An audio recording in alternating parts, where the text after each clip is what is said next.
तो इंसान के डीएनए में भी उसके बिहेवियर को लेकर के पहले से ही कुछ कॉड्स हैं, पहले से ही कुछ रूल्स हैं। इंसान ऐसे ही बिहेव करेगा। ये कुछ तय नियम हैं, है ना। अगर हमको उसकी जानकारी है, हमको उसकी अवेयरनेस है, तो we can handle with it carefully. अब जैसे मैं बात कर रहा था 2 लाख साल पहले जब व्यक्ति जंगल में था, इंसान जब जंगल में था, और इनको हम कहते हैं पैलियोलिथिकल इंस्टिंक्ट्स। तो ये पैलियोलिथिक इंस्टिंक्ट्स क्या है? उस पाषाण युग के इंस्टिंक्ट्स हैं जब इंसान के पास भोजन लिमिटेड था, और लिमिटेड भोजन में क्या होता था कि जितना अभी मिल गया, consume it more and more. और इंसान हमेशा क्या कोशिश करता था? Conserve your energy. पता नहीं कब भागना पड़ जाए, कब शेर आ जाए, कब दूसरे कबीले के लोगों का आक्रमण हो जाए, तो you have to run, you have to save your life. तो एनर्जी बचा के रखो, और एनर्जी के लिए ज़्यादा ज़्यादा फूड जो है वो खा के और रखो। तो 3 चीज़ों के लिए एक बेसिक क्रेविंग इंसान के डीएनए में है। वो क्या है? जैसे सॉल्ट, जैसे शुगर और फैट्स, ठीक है ना।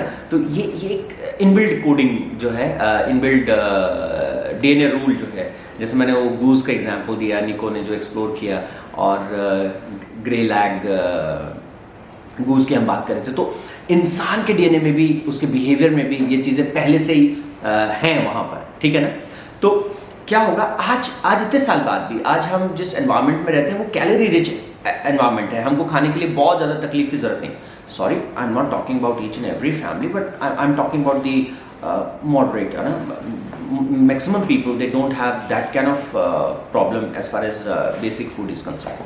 तो क्या हो रहा है? बट स्टिल बॉडी की जो नीड है वो फुलफिल हो जा रही है, लेकिन वो जो आदतें हैं इतने साल पुरानी, वो जो इंस्टिंक्ट्स हैं, वो जो टेम्पटेशंस हैं, वो जो क्रेविंग्स हैं, वो क्रेविंग्स खत्म नहीं हुई ना। तो हम क्या करते हैं? ओवर ईट करना वो एक बायोलॉजिकल कोडिंग का पार्ट है ना। और वो आदमी उसके लिए बहुत ही सहज ही, अब थोड़ा सा भी अगर आदमी को पुश करेंगे तो वो ओवर ईटिंग करेगा। और जब आज के टाइम में, जब हम रेस्टोरेंट के युग में जीते हैं, जब हम मैकडोनाल्ड्स और पिज़्ज़ा हट्स और डोमिनोज और इनके युग में जीते हैं, तो वो क्या करते हैं? इस सुपर जो नॉर्मल स्टिमुलेशंस हैं इनको और बढ़ा देते हैं। तब जब आपको पिज़्ज़ा में से ऐसे पिघलता हुआ चीज़ दिखता है एडवर्टीजमेंट में, वो that they you know trigger your craving, temptation for that food. तो ना केवल सिर्फ फूड के लिए, मगर अगर आप पूरा एडवर्टीजमेंट इंडस्ट्री को ध्यान से देखो तो they know where are those buttons where to push it, and you will automatically behave in X way. जैसे वो चिकन जो थे, छोटे छोटे जो चिक्स थे, वो तड़पड़ाने लगे थे ना खाने के लिए, उनको पता था that red dot is the button. तो इसी तरह से इंसान के भीतर भी टेम्पटेशंस के स्विचेस हैं, बटन्स हैं। आपकी आँख के थ्रू, आपके ऑडियो या वीडियो सिग्नल के थ्रू जो है उनको जगाया जा सकता है, उनको स्टिमुलेट किया जा सकता है। और सारा एडवर्टीजमेंट इंडस्ट्री जो है वो उसी के ऊपर बेस्ड है। What they do, they make craving more attractive. अब देखिए ना, खाने को आप देखते हैं बड़े बड़े मॉल्स में आप जाइए, वहाँ देखिए पिज़्ज़ा सिर्फ पिज़्ज़ा नहीं है, उसको कितना, उसकी फोटोग्राफ्स जब आप देखेंगे इतना खूबसूरती से उसको जो है दिखाया जाएगा। और आज आइसक्रीम्स आप देखेंगे, ना केवल उसके colours and everything, it's so vibrant, it's so beautiful, नहीं? तो ब्यूटी के लेवल पर, और फिर उसके टेस्ट में भी नहीं छोड़ेंगे उसको। ऐसा नहीं है कि हम सिर्फ ये स्टिमुलेशन, सुपर नेचुरल स्टिमुलेशन आँख के लेवल पे है, वो टंग के लेवल पे भी है। क्या करेंगे? एक्सट्रीम जो एक खास तरह की साइंस है इसके पीछे, उसे ओरो सेंसेशंस, है ना, उसके ऊपर काम करते हैं, द साइंस ऑफ ओरो सेंसेशंस। तो मिक्स मैच करते हैं। जैसे कि नेचर में अगर आपने केला खाया, आम खाया, अरे रुको रुको रुको, सब ठीक है। जैसे कि नेचर में आपने सेब खाया, आप पपीता खा रहे हैं, तो आपको लगातार एक ही टेस्ट का एहसास होगा। लेकिन अभी क्योंकि हम समझते हैं कि इंसान के भीतर जो है वो ये सुपर नेचुरल स्टिमुलेशंस जो है वो बहुत कमाल के तरीके से काम करते हैं, तो वो क्या करेंगे? आपके जो टेस्ट बड्स हैं उनके एक्सपीरियंसेस को मिक्स एंड मैच कर देंगे। एक तरफ आपको क्रंची फीलिंग आएगी और साथ में उसमें सॉफ्ट फीलिंग आएगी, ठीक है ना। Crunchy and soft, these are two distinct things, but let's mix them and come up with something new। तो फिर ओरियो इजाद होता है, ठीक है ना। फिर no one can have one, कौन सा ब्रांड का वो होता है, आप समझ गए? हाँ, no one can eat just one। they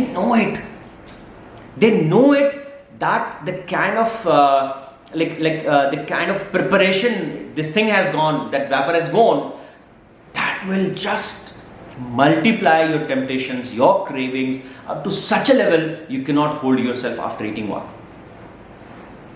That is the reason they are so confident about it. So, what I'm trying to say, what my point is, if you want to build some habit, some new habit, some positive habit, what do you have to do? You have to build your temptation like that. You have to create that craving like that. You are getting my point?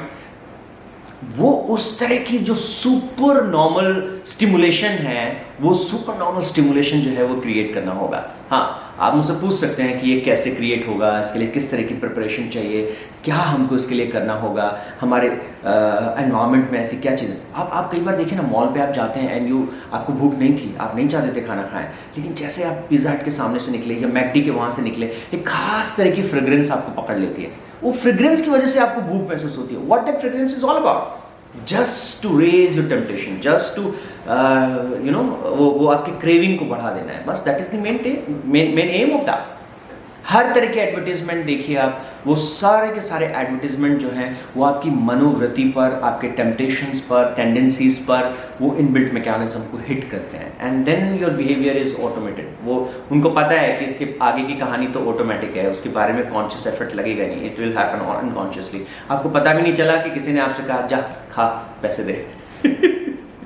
Something like this. Okay, so let me tell you this thing.